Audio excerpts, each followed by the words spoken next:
Ladies and gentlemen, welcome to the Nkhoma University Vibes show. On today's episode is quite different from previous ones. Previously, we have conducted interviews, asked people questions. On today's episode, we are hosting Boys Roundtable panel discussions, and I'm joined by young men from Nkhoma University, about 7 of them, and they will be exploring several topics. My name is Justin Asijo. I will be your host. At this time, allow me to invite boys to introduce themselves. I'll start with you, my brother over there. Mention your name, year of study as rights department. This is Samson Mwansambo, year 3, mathematical science department. Sure. Yes, brother there.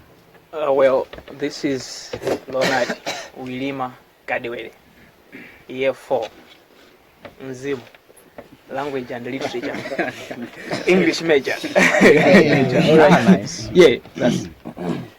This is Achu Bandawe, second year mathematical science. Sure thing. This is Abuino C. Kachpava, third year, majoring social. Nkhoma University. Is it necessary? Yeah. Why not? Nice. I forget for my chest. It is, bro. Yeah. I'm Bright Kotem Kaufa, third year student, geography department. Sure. Yeah, name's Hope Edson Maligita, fourth year, English major. Yeah. That's all.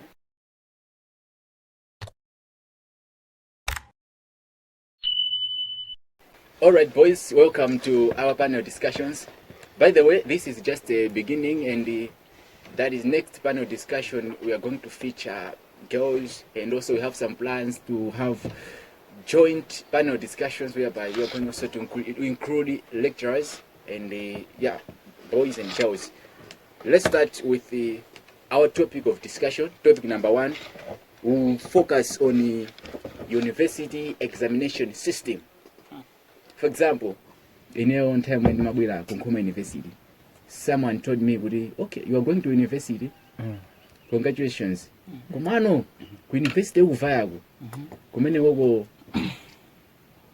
and to mabanga worship my idols.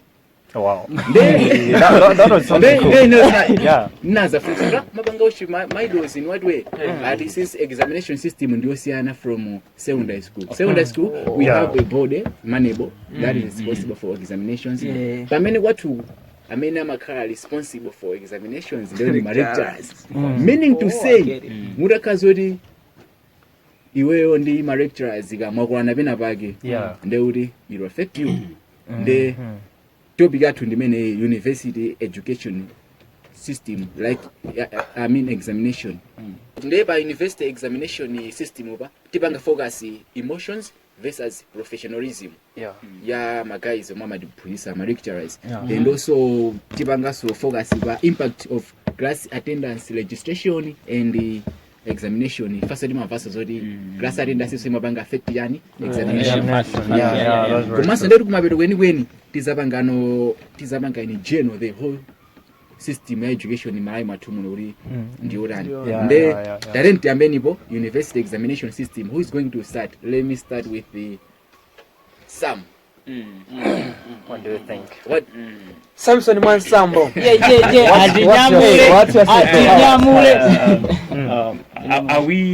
Are we specifically talking about our university in Nkhoma, right? Yeah, it has to be a center. Or we are generalizing. We're gonna generalize. I think we should generalize it. Okay. An example. But for now, we are going to be focused on Nkhoma.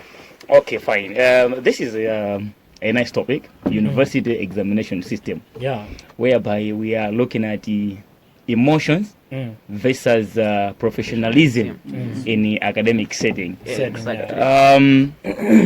Kwambiri chimene ndimafuna ndingo yankhula ndijonena kuti despite kunena kuti the whole part of examination is in the hands of lecturers.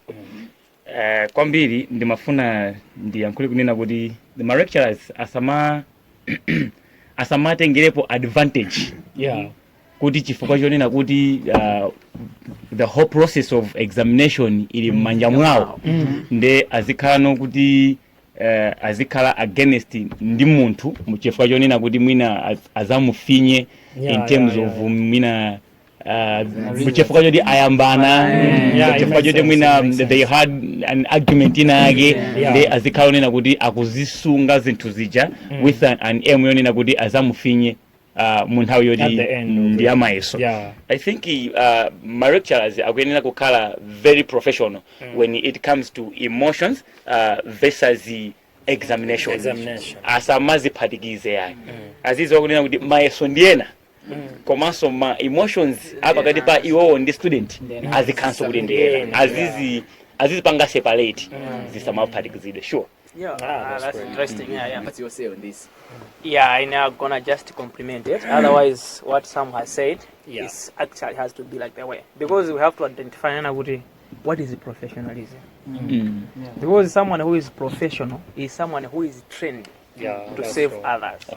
So we understand when we have got emotions. Everyone has emotions, but we have to know the moment of using emotions. It's like you are the father at your house, but ukapita kuntchito kuchaku iwe si bambo yayi kuntchito kuchaku uli kuntchito. So sometimes my emotions where you are coming from, you are also getting some kind of emotions. So you want to take those kind of emotions nukapita tama kugwira ntchito umakanga you are mixing stuff. So you have to know the environment that you are there to impart knowledge. When you are there to impart knowledge, it means you have to disregard those kind of emotions that can affect a child. Because at the end of the day, education is not what we can say class mujamu muntu anyozedwa chani koma at the end of that program the person has to get something. So if you are imparting that something without having them kind of guidelines, you're not sadila muntu just mixing some kind of information, emotions, you end up imparting nothing. So for you to impart something, it means you have to be emotionally free and behave as a profession. So it's just to complement what Sam said, but otherwise lecturers, they should know when to react. We are all human beings, right? Sometimes it's not that I am banner, but we have to be professional. Like that. I can just say like that. Nice. All right, thank you so much. Let me give a chance to Achu Bandawi. What's your say on this? Okay, I've just loved the way my guests are getting. You know, babe, and to fit my car to save her to follow please. That's the truth, my and the work cover setting by Java, specifically in my lectures and do us. Magambaga would my guess my emotions. Come on, calm my emotions. I don't know, guys. Could he ndi mene muno never ground nkana kuza ndi senate kuri senate impanga evaluate jani kuri senate ngani kuti afuna pano panthu akhoza and then chinthu chakapatsidwa kwa senate imakayang'ana mesa mene magezi akukhonzera specifically kutenga ngati amene kudza amatsife ndio abale wanga ndi makaya that call it ngati distribution ya mene magezi akukhonzera standardization. Yes. So mene makambia nkana kuza ndi emotions. Professionalism imazoneka awkward kwambiri when my lectures are against the class. So my class yoso na yoso ikupanga react molabika. And not just kupanga molabika, komaze even eso ngati magezo sapanga sorondora komara kuti azithandize boka. Lectures are casually emotionally against magezo ja class yose nkulabika. Senate izionabe izanganisa boroke. Izisi ngatifa I don't know ngati mmaona be background imezone my years at Howard. I don't know be my classes ena zori distinction sabwe just because asefa maseferaga asefa murani murero. So distinction amakazo alimo bari amakangararani anyetsa bari ndekunyetsa kujaku ndikuona be kuti apangira just because of magazine maybe me apangira react in general komano they are fighting for maybe for their own freedom or they want a certain change. Ndikuona be kuti my lecturers power castle ena ke my pros in that job by marking and giving the results minimum harani wabangira mark basi izimo khala jonjo walakwa because it's something so compensate.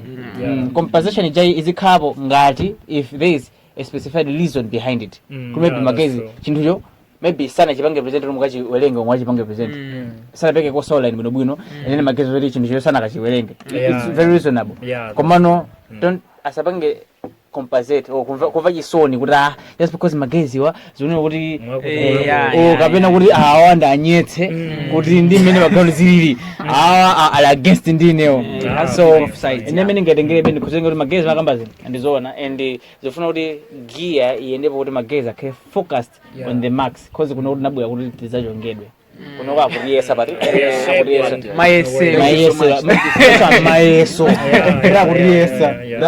that was Achupambawe. Now let's go to Hope. What's your say on this topic?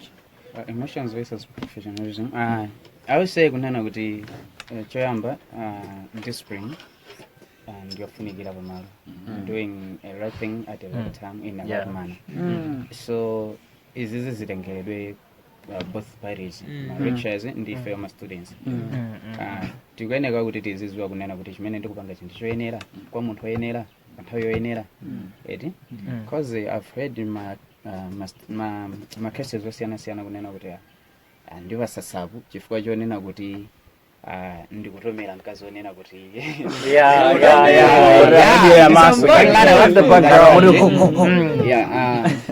kudabwa kunena kuti mwina zifukwa zakumowa mukukapezeka kuti munthu akukupatsa saba so sizimakhala zoyenera I think I should do a compliment in this zimene someone kunena kuti professionalism profession ikhale ina zama emotions zikhale zina ngati pali kusavana pakhaleso kunena kuti njira ina imene yonena kuti mukhoza pangira sort out my issues. That's why kumakhala I think a disciplinary committee that's true. And the dean of student kunena kuti ngati muli ndi my issues you go there and sort them out pereka madandaulo and then you see kunena kuti what are we going to do. That's nice. Thank you so much.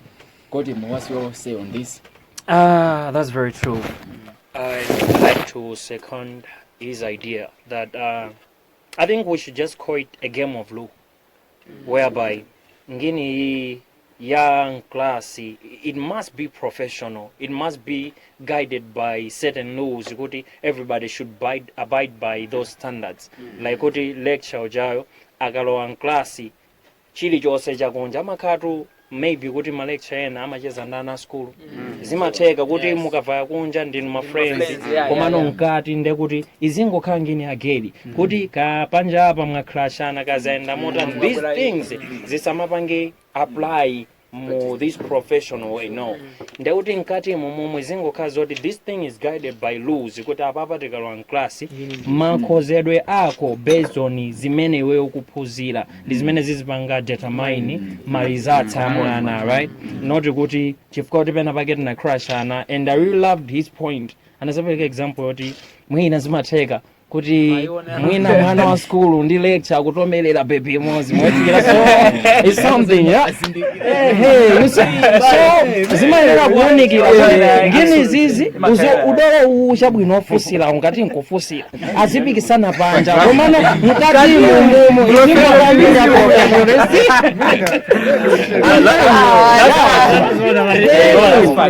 that's fact ndio mwe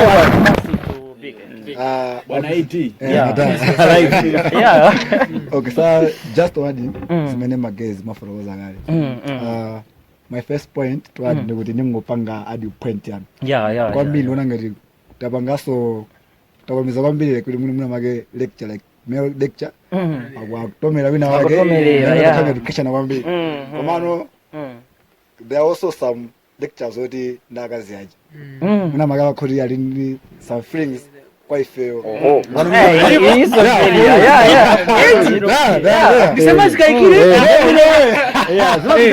yo gwira wina yedio acha kufuna kuti wewe attention muna maga ada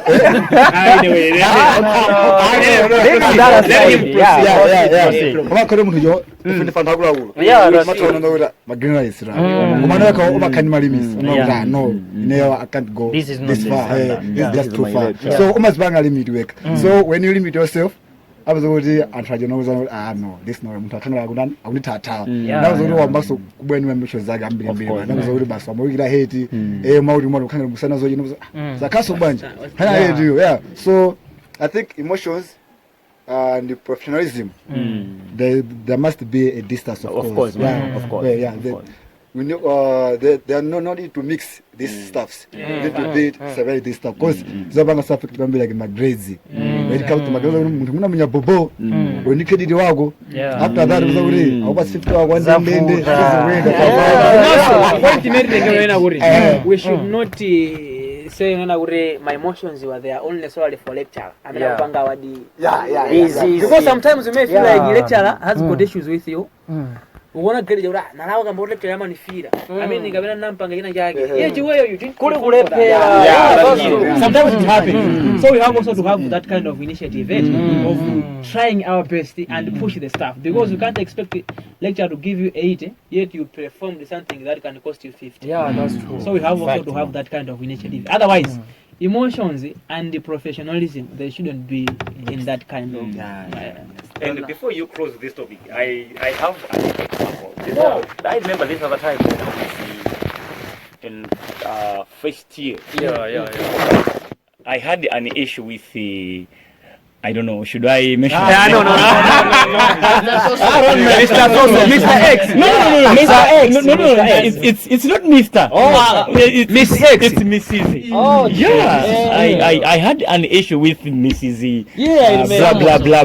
We're getting you, You know what happened that day? Gudi antu we are expecting kunena kuti ineyo ndikuti ndikabwera kusapa okay anana because hey man ndimene zinthu zakhalira muja ava ndiri madam aja mwapanga zakuti I know anthu ambiri mukwizo nkhali yake I know it we can relate ndimene zinthu zizakhalira ndikuti niyo muzabwera kusapa ase mayeso atuluka first course imene ineyo ndinafundisa kuti ndione inali ya madam amenewo okay lucky enough ndinaikhoza kusija professionalism inabanga exceed so malecture ambiri akwenera atengere position kuti my emotions apakati pa lecture ndi mwana wa school azikhala ena iweyo ngati lecture ukwenera uzipanga act very professional so I was just adding with an example. That's a nice example.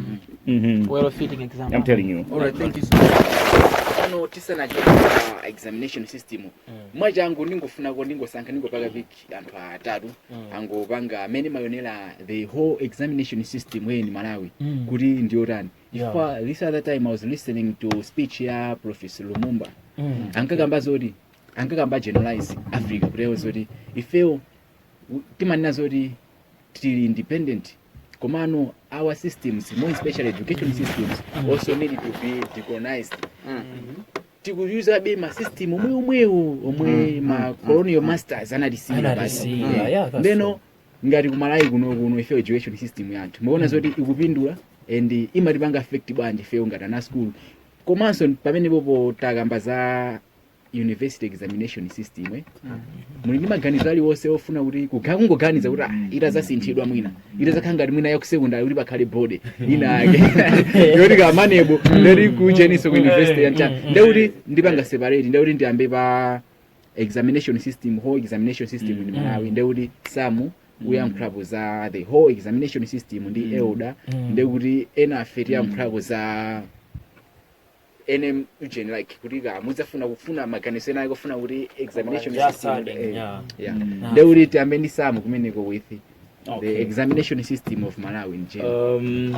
Analysis ya generalization ya examination system ya like the whole Malawi ndizabwino kukhala ndi examination board okay as ndekuti amene kusinde kuphatikiza ngati koma university I don't want to talk about examination board ya my university ndikukamba no secondary ndikukamba ma primary okay or have I missed the point? No. I did not miss the point. Okay. First of all, ndimafuna ndinizina kuti msizo lakwika kukhala ndi examination body mmene zilili panopa. That's a good move. Komano chimene ndimangofuna ndingopanga adi ndichonena kunena kuti pazikhala aziphunzitsi. Okay, because maiswaja amati akatuluka usually pamenera pakhale ma evaluations amene amakhazonena kuti amatuluka. Okay, amene aziphunzitsi amenera awapange follow, aziphunzitsi amenera awawerenge. And chimene mafuna ndinkhozona kuti ma evaluations amene ajawa chimene ndingakonde ndichonezona kuti azipangidwa di follow ndi aziphunzitsi. Because ma evaluations aja amapezeka kuti akutuluka komano uzapezana kuti machange kwenikweni sakutani sakupezeka.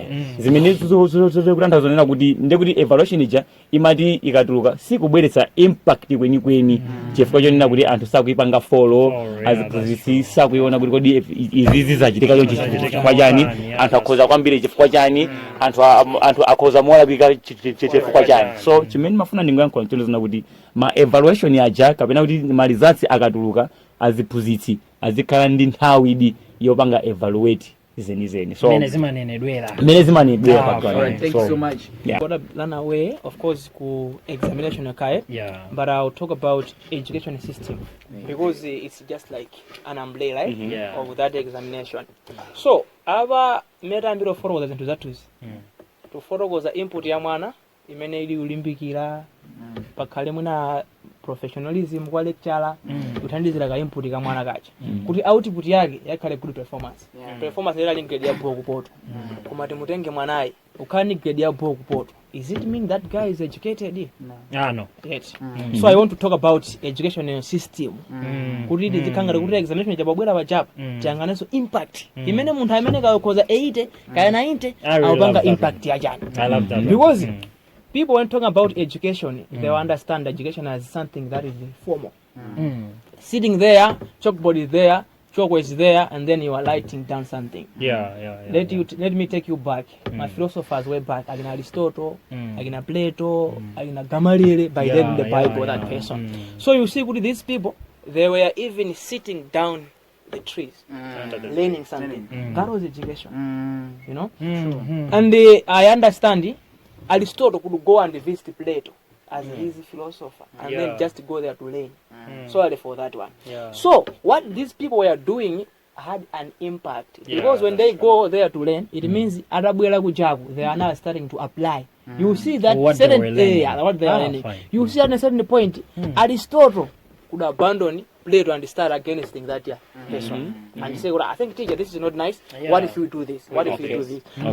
At the moment of doing these things together, we started shaping the world up to date. You see. So what I want to emphasize is that if you remember an education system, disangane in class. Exactly. I'll give you another example. Bill Gates. I was going through my issues at Bill Gates. I'm told Bill Gates and Nabanga left university, and the rumor has it, I mean the history has it, never nango banga waka diploma kena kake omasana renge agina ma bachelor's atua, but know what, Bill Gates each and every month amenenga mabuku full. Wow. Another Why? He's getting knowledge. So what I want to mean is that education should make you exceptional. Because educated man is the person that can bring an idea and say, wow, I think this is a brilliant idea. That is a educated person. Napoleon is on the Malawi. Another is a secondary school. But Napoleon is more educated than us. But he didn't spend 4 years in university. Why? Because Namadingo. Ni madolo. An impact. So if you educated papa, we should have that kind of understanding of education beyond the performance young class, because we need people who have an impact.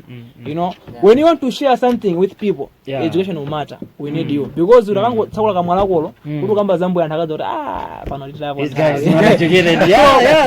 have people who have impact towards what we are doing. Otherwise, there can be an impact. Even they would understand the examination is beyond that. Because you start looking at what's gonna be the impact of doing this kind of shit. So you're gonna be in that kind of line. Otherwise, that is the case.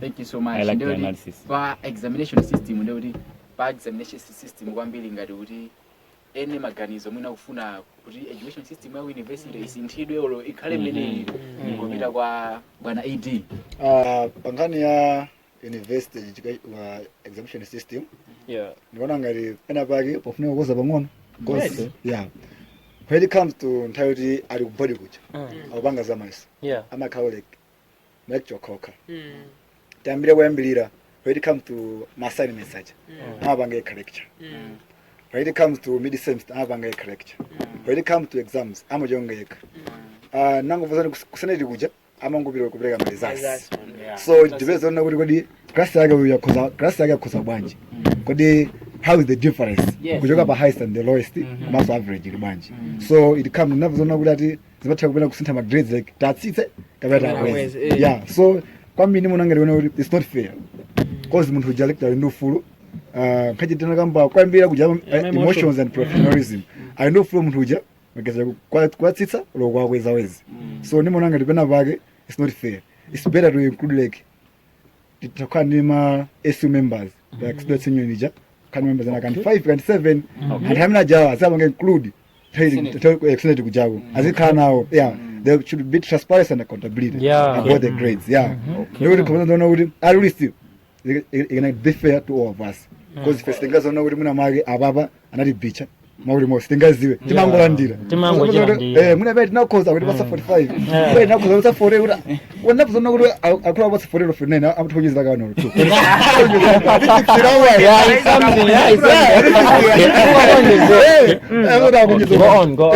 so nimonanga sometimes it's not fair kuma no so far so good singene zona kuti bakufunika board ya university wo singani malawi no was singate was ngakale ata uri bwereka bambira my question is you are saying unena kuti pakwenena pazikhala members enange ICU azipitana ku senate kuti before your question like students union before your question I heard zona kuti meno ndilamulo the Nkhoma is there. I don't think it. Let me answer. I'm the former general secretary. Of course, sorry, I hosted. What the guy is saying is that we should not only appear on paper because you see, even something that has happened, the rise of school fees. They are saying president was also there. You see what I'm saying? Even the Senate, there is a mandate that has to be there. So I think we shouldn't be. We shouldn't be on the Senate on the paper. We have also to be there and share something. The challenge is even those kind of emotions. I was also in a certain office talking about that issue. The thing is, imavambali moti. Bali ya mwana sima veka. Kodi the contribution imene mukuinena ababayo. Is it before the writing of exam kapena is it kapantaki? After. I think after. Check and balance. Okay, adachonga gale. That's it. Okay. Check and okay. It's like it has. It carry a sense. You have your grades, you have the semester. You have your grades, you have assignments. Why not having impact? The impact is there. Kuri aviso. Not guru yakakhalangale kuti wa arenga influence vambiri. Okay, I'll give you an example. Akukatani. Okay. I'll give you an example. You know, we are here. We are here talking about the other issues. I cannot contribute anything. All I can be just laughing. At the end of the time, I'll learn something. It's not someone SU member. Because the law is there. So because the guy has to be there and the same note our mind the guys. Because he always there. So it's like check and balance on the stuff. But otherwise, he's not the guy saying I need 45, person 59.